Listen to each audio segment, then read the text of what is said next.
안녕하세요. 절대갑TV의 명문 PD 한PD입니다. 자, 이번 시간에는 지난번 고령화 시대, 그죠?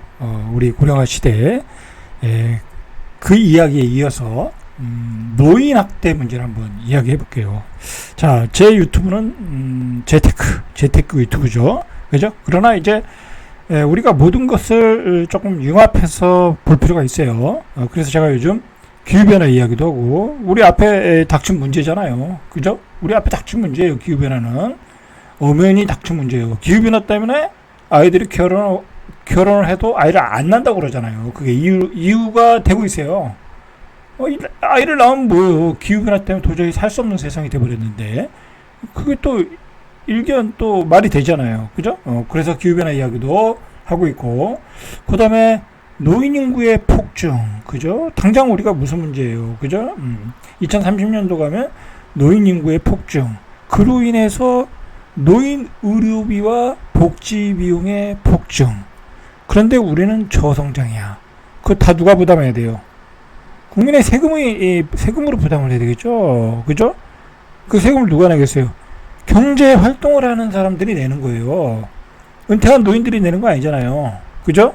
은퇴한 노인은 재산세만 내면 되는 거예요. 그죠? 그리고 재산도 없으면 낼 것도 없어요. 그럼 우리 젊은이들이 다 짊어지고 갈 문제이고, 그렇다고 우리 젊은이들이 다 짊어지고 갈 수 있는 문제도 아니야. 왜냐면 젊은이들이 적거든. 그죠? 이제 적어지거든. 그러면 누가 부담해? 국가가 부담해야 되잖아요. 그럼 국가는 그냥 돈 찍어서 지원하겠습니까? 그렇게 못하는 거죠. 그죠? 자, 그렇게 되면 우리 정치 시스템도 바뀌고 정치 지형도 바뀌고 다 바뀌는 거예요. 자, 그런 점에서 우리가 한번 노인의 문제는 계속해서 추적해야 된다. 그리고 제 유튜브 구독자들이 50대잖아요. 그죠? 저도 50대. 자, 이제 2년 뒤면 저도 60대가 돼요. 저도 이제 7년 뒤면 고령화 나이대로 들어가는 거예요. 이제 여러분들도 다 그렇게 되고. 그러니까 우리가 대비를 해야 된다. 그죠? 아주 그 행복한 삶을 위해서, 노령화 단계가 돼도 행복한 삶을 위해서도 대비하자는 차원에서 제가 이야기를 하는 거예요. 그죠? 고령화 문제. 그러니까 여러분들, 이 기후변화 때문에 인플레이션이 오고, 그리고 우리 연금은 늘어나기가 어려운 구조예요. 그죠? 그러면 설령 늘어난다 하더라도 돈 가치는 떨어질 가능성이 많아. 그죠? 그러면 인플레이션이 올 수 있다라는 거잖아요. 여러 가지로 우리 앞에는 아주 험난한 세상이 기다리고 있는 거예요. 그죠? 어떻게 보면 지금이 가장 행복한 시간이에요. 그죠? 지금이 골드락스 시대예요. 자, 얘기는 서로는 거기까지 하고, 자, 참고로 오늘 이제 주식시장도 조금 되돌림을 했는데, 제가 예상한 대로 반등이 나왔죠. 자, 주식시장은 내일이나 모레 조금 이제 좀 더 상황을 지켜본 다음에, 저도 자료를 좀 정리할 게 있어가지고 한 다음에 한번 또 아주 냉철한 판단으로 주식시장을 또 분석을 해드릴게요. 자, 노인 학대가 일어나는 곳이 88%가 가정이다. 자, 우리가 노인 학대라는 용어도 조금 생소하죠. 그죠? 그 개념을 우리가 뒤에서 볼게요. 무엇이 학대인지. 알게 모르게 여러분들이 우리 아버님들을, 어머님들을 학대하고 있어요. 그 내용을 보면 뒤에서 보겠지만, 여러분들 무관심한 것도 학대예요. 무관심한 것도 학대다. 바쁘다는 이유로 전화도 안 해. 바쁘다는 이유로 고향도 안 내려가. 그죠? 그런 사람 많아요. 그죠? 자, 그것도 학대라는 거예요. 두 번째로, 자세히 이야기하겠지만, 두 번째로는, 여러분들 아버님, 어머니한테 돈 빌려갔잖아요. 그죠? 집 산다고 빌려갔잖아요. 아버님, 잔금이 부족해요. 해서 5천만원, 1억 빌려갔잖아요. 빌려갔는데 어떻게 했어요? 안 갚았잖아요. 그죠? 안 갚았죠? 아버지는 빌려준 건데, 본인은 줬다고 생각하죠? 그것도 경제적 학대예요. 그죠? 경제적 학대예요. 자, 그렇게 학대의 범위는 넓다, 생각보다. 자, 우리가 좀 학대라는 게 뭔가를 좀 알아야 돼. 그래서 우리 아버님 어머님들에게 아버님 어머님 가족이니까 너무 편하게 대하다 보면 그게 학대의 범위로 들어갈 수 있다라는 거예요. 그런 점에서 우리가 한번 그 개념들을 살펴볼 필요가 있어요. 자, 일단은 가정에서 일어나고 뒤에서 이야기겠지만 노인학대의 주범 세 사람은 누구냐? 배우자예요. 배우자. 남편이 할아버지가 할머니를 학대하는 거야. 힘없다고, 아프다고. 그런 사람 많대요. 그죠? 할머니가 할아버지 학대하는 경우도 있지만 대부분이 할아버지가 할머니 학대고요. 두 번째로는 뒤에 이야기하겠지만 누구겠어요? 며느리예요. 며느리가 학대하는 거예요. 할아버지 할머니를 학대하는 거예요. 그죠?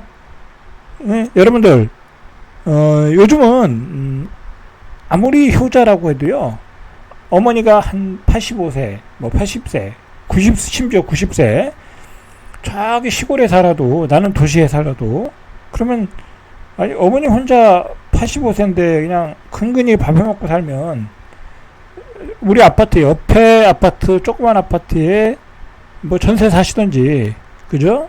아니면 같이 살든지, 같이 살기가 어려울 수 있잖아요? 그러면 바로 옆에 아파트, 다른 동에 전세 얻어서 살면 되잖아요.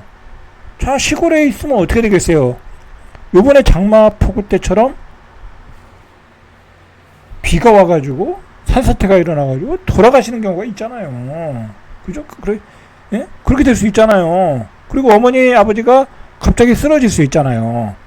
자, 어머니, 아버지를 혼자 시골에 살게 한다. 그거 무관심이죠, 무관심. 그것도 학대예요. 냉철하게 보면. 그것도 학대라니까요. 그러니까, 우리가 알고 보면요. 좀 이런 얘기하면 좀 죄송하긴 한데, 이런 얘기하면, 우리 효자들한테 죄송한 얘기인데, 대부분 또 효자라고 생각할 수도 있으니까, 알고 보면 우리나라 사람들의 그렇게 이제 노인들을 시골에 혼자 남겨놓고, 그렇게 사시는 분들은 노인 학대를 하고 있다. 그렇게 보면 이 노인 학대의 이 퍼센테이지가 60, 70% 되는 거야. 60% 이상 되는 거예요. 이거 어떡할 거야? 이것도 학대라니까요. 그죠? 자, 복지부가 5년간 노인 학대 신고 건수, 그러니까 노인이 학대받으면 신고를 해요. 신고센터가 있어요. 81,226건. 거기서 학대 인정 건수는 28,086건. 그 중에 또 재신고한 거는 2,700건. 학대가 어마어마하게 많아요. 학대가 어마어마하게 많다. 그죠? 이거는 굉장히 심한 경우예요. 노인의 학대를 했을 때 신고도 못하는 사람들이 60%가 넘는다는 거야. 그나마 40%가 신고한 게 적어야. 그죠? 자, 우리가 한번 생각해 볼 문제예요. 그죠? 자, 이런 사례가 있었다고 그래요. 아들 부부가, 이건 또 같이 살았네? 그나마. 한 집에 살면서도 80대 노인이 26시간 동안 의식을 잃은 채 방치되어 숨졌다. 이건 볼 것도 없이, 이건 간접적인 살인이죠. 학대를 넘어서. 그죠? 재판부는 이들의 적절한 조치 없이 노인을 방임했다. 징역 10개월의 실형을 선고했다. 이거는 간접적인 살인이죠. 그죠? 이런 경우는 말할 것도 없고. 자, 두 번째로 부부 갈등으로 남편의 폭행에 중상을 입은 할머니, 돌봄을 거부하며 쓰레기 더미에 방치된 채 돌아가신 거죠. 80대 노인. 술만 먹으면 상습적으로 부모 폭행을 일삼는 아들. 이런 거는 아주 대표적인 학대고요. 말할 필요도 없는 거고. 자, 주로 노인 학대는 가족들이 일어나는 거예요. 우리가 이제 학대하면은 요양원, 요양병원, 그 시설에서 일어나는 학대를 생각하죠. 그러나 그런 부분은 퍼센테이지에서 그렇게 크지 않아요. 그죠? 대부분이 가족들에 의해서 학대가 일어난다.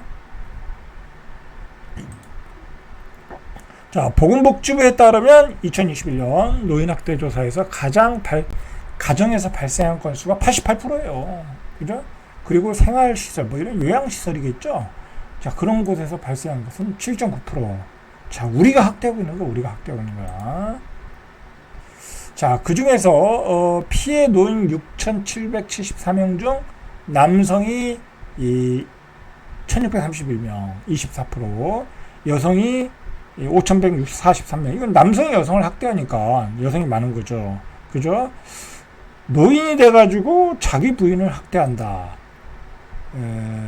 배우지 못해서 그런 거예요. 이거는 배우지 못해서. 실제로 학력이 낮은 사람들이 노인 학대를 많이 한다고 그래요. 그죠? 배우지 못해서. 나이가 들면서 와이프가 고맙게 느껴져야 되죠. 나를 위해서 평생 밥을 해줬고 평생 청소도 하고, 그죠? 평생 나를 뒷바라지 했다고 생각하면 학대가 아니라 모시고 살아야죠. 모시고 살아야죠. 자, 그건 학력이 낮아서 그렇다고 통계에 나와 있어요. 자, 이렇게 학대가 심해지니까 노인 학대 방지를 위해서 CCTV도 설치를 해라. 노인 요양원 등 장기 이 요양기관에 그런 법까지 만들어졌다. 자, 노인 학대 신고가 2만 건을 넘었고 가해자 중 3명 중 1명이 배우자다라는 거죠. 자, 여러분들 일단 이걸 보시죠. 자, 여러분들 학대 항목을 보세요. 학대 항목. 자, 이 학대 항목에 정서적 학대라는 게 있고요. 그러니까 이게 우리가 학대의 범위를 알아야 돼요. 알아야 나도 어머니를 학대하고 있다라는 거를 깨달아야 돼. 그죠? 정서적 학대, 경제적인 학대, 신체적인 학대, 성적 학대, 방임, 유기. 그죠? 이렇게 범주가 있어요. 그런데 이게 학대라는 것도 모르기 때문에 우리 어르신들이 신고도 못해. 그리고 신고를 할 수가 없는 게, 신고를 하면 어떻게 되겠어요? 아니, 내 자식이, 내 며느리가 나를 학대한다고 신고했어. 그러면은 어떻게 되겠어요? 그건 이제 따로 살아야지. 그럼 우리 어머니 아버님은 어떻게 되겠어요? 식사가 해결이 안 되잖아요. 그리고 돈이 끊기잖아요. 그죠? 돈이 없으니까 학대받는 거 아니에요. 어르신들이 돈이 없으니까 학대받는 거예요. 돈이 있으면, 그 재산을 남겨줄 재산이 있으면 며느리가 학대 못해요. 아들놈이 학대 못해. 돈이 없으니까 학대하는 거잖아. 그죠? 그러니까 신고도 못하는 거야. 밥이 끊길 수 있으니까. 자, 정서적 학대를 보죠. 한 7가지가 있는데, 가족이나 보호자가 나와 대화하는 것을 싫어하거나 말을 걸어도 무시한다. 여러분, 이런 사람 많을 거요. 아버지가 말을 걸어도 에휴, 뭐 알아서 하세요. 그죠? 뭐 듣는 척 많은 척. 이런 사람 많잖아요. 여러분, 이게 정서적 학대야. 가족이나 보호자가 나에게 욕을 하거나 화를 낸다. 뭐 이런 부분은 많지는 않겠죠. 말을 걸어도 무시한다. 이거 학대예요. 가족이나 보호자와 나와 함께 생활하는 것이 싫다는 행동이나 말을 한다. 이것도 학대예요. 그죠? 며느리가 아버지 방에 들어와서 왜 이렇게 냄새가 나요, 할아버지? 아버지 목욕하세요. 그죠? 이거 학대야. 그죠? 가족이나 보호자가 가족, 친지, 이웃 간의 만남 또는 사회 참여 활동 참여를 방해한다. 그죠? 가족, 친지와 만나는 모임 자리에 아버지는 빠지세요. 그죠? 학대다. 그죠? 학대. 뭐, 그 밖의 것은 말할 필요도 없는 거고. 자, 경제적 학대를 보시죠. 자, 쉽게 얘기해서요.